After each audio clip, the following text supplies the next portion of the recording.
Hi, I'm Christina Bergstrom with the Animal Law Firm, where we are fighting for the underdog.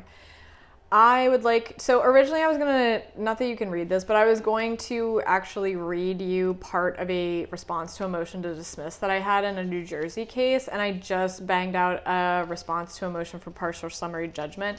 But I'm not gonna read it to you because that might make you all wanna stab yourself in the eye and not listen to me again. So basically I'm gonna summarize what it was that I'm saying, which is so these cases involve veterinary malpractice, right? Where a veterinarian killed one dog and then the other one didn't perform the surgery properly, and the dog was all messed up for a really long time for a surgery that should have only taken 2 to 3 weeks for the dog to recover from.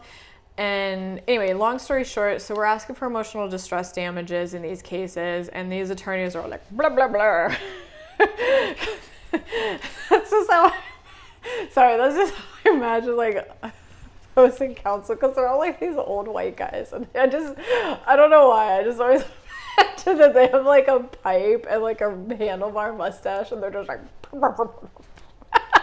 a walrus or something. Anyway, so I don't know if it's true or not, it's just how I imagine it. And they're just in there and they're like, well, there's this one case where the New Jersey court said that absolutely no emotional damages for animals. And it's just well, no, that's not true, because there's a precedent for emotional distress damages all over the country. And there's precedent in New Jersey for the fact that pets have an emotional value beyond just mere property, right?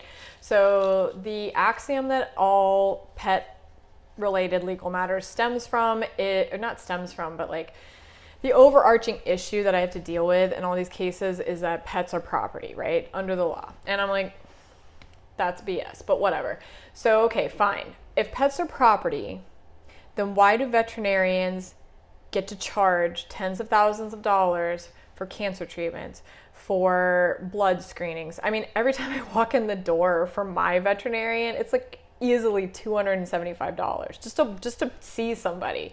I'm like, I don't even pay that much for my own healthcare. That's almost as much as that is actually more than my monthly premium, or maybe somewhere around there. But you know what I mean? That's a lot of money. And how dare you? Not my vet. I actually love my vet. Don't ask me who it is. I'm not endorsing anyone. But what I'm saying is veterinarians charge an exorbitant amount of money. There's all these specialists, and there's all these tests and all these things, and you're paying straight cash for this stuff. And then veterinarians, as soon as something goes wrong, or they'll put on their, this is my favorite, we treat pets like family. Your pet is like family. And then when you get in there and you ask them, they're like, family? They ain't family. They property. And I'm like, then don't put that on your website. Don't trick people into spending tens of thousands of dollars at your facility if you don't mean what you say. One of my biggest pet peeves is people who make promises that they can't keep, and this is why veterinarians get under my skin. Because I'm like, don't sit there and tell me and advertise to me, oh, I'm gonna treat your pet like family. Because I expect a lot for my family. And if I'm coming in and I'm getting involved and I'm taking my mother to the doctor, it better be the best job you ever done. At the end of that appointment, you better send those records to your mama and have her put it on your fridge. And that's how I feel about veterinarians. Do not sit there and tell me you're gonna treat my pet like family, and then when something goes wrong, you're like, pets are property. How much did you pay for your pet? Oh, $100. That's what we'll give you. Yeah. Because what is happening, and I made a video on this before, about how large corporations that have nothing to do with the veterinary industry are buying up little mom and pop veterinary shops. I think I made a video about it, Heinz is doing it down in Florida. Because there's no liability. And they're held to these ridiculous standards. In order to bring a case against a veterinarian, you have to go and find another veterinarian to say, yes, there's malpractice.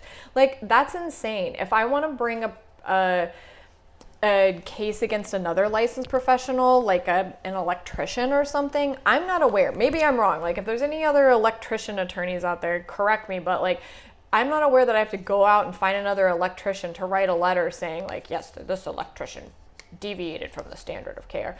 So veterinarians want to be held to the same standards as medical doctors in terms of the protections that they get. But medical doctors are exposed to tremendous amounts of liabilities because they treat human beings and they like stick their hands in our little body cavities, and that can cause a lot of trauma. Well, correct me if I'm wrong, but I'm pretty sure that animals have little body cavities. And I know my dog has a lot of trauma. I am that dog's emotional support human. She needs a certificate for me. But what I'm getting at is that veterinarians are very quick to say, oh, come spend your money here. We'll treat your pets like family. But, oh, when something goes wrong, like your pets are property, we didn't mean that. And also, like, you should hold us to the same standard as medical professionals, even though we're sitting here saying at the other side of our mouths, oh, pets are property. So hold us to the same standard as people who operate, treat, diagnose, and care for human beings, right? So hold us to this very, very high standard. Oh, but like our liability is like way down here because pets are property. So which is it? You don't get to be held to this super high standard for me to bring a claim if you're going to sit here and say, well, our liability is super low. Doctors don't get to do that. Human doctors don't get to do that. Nobody else gets to do that.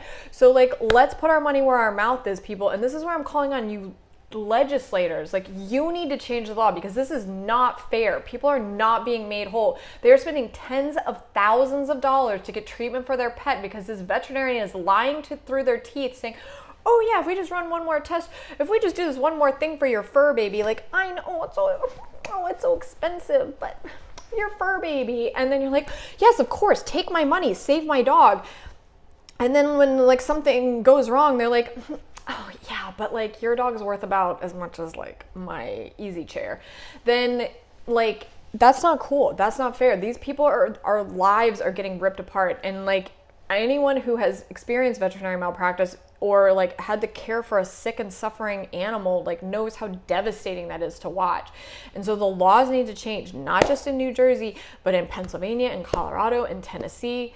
Because even Tennessee, they have a statute for emotional distress damages, but it's like capped at like $1,000. It might even be less. I don't remember.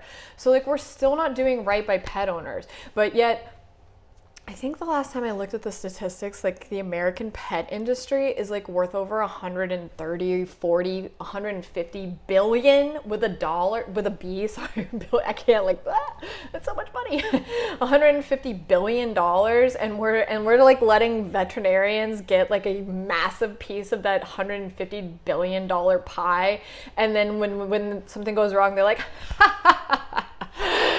joke's on you. So like, let's call our legislators, like, let's bring these claims, like, let's hold these veterinarians accountable. Like, we're slowly like changing the field of law when it comes to this, but like, I need your help. I need you to call your legislators and be like, this is wrong. And then hopefully they'll do something about it. They're really hard to hold accountable too, but like, we're working on it. We're doing the best they can. But unfortunately, the law is a very slow, unsexy mistress. She does things on her own time. I dropped my thing, my little clicker. Okay, I think that's it. But just remember, like, how unfair is that? Think about that. Let's sound it off in the comments. I'll try to respond to all of them. I don't usually get very many people who make comments, but like, let's make comments. Let's talk. All right, stay safe out there, underdogs. Bye.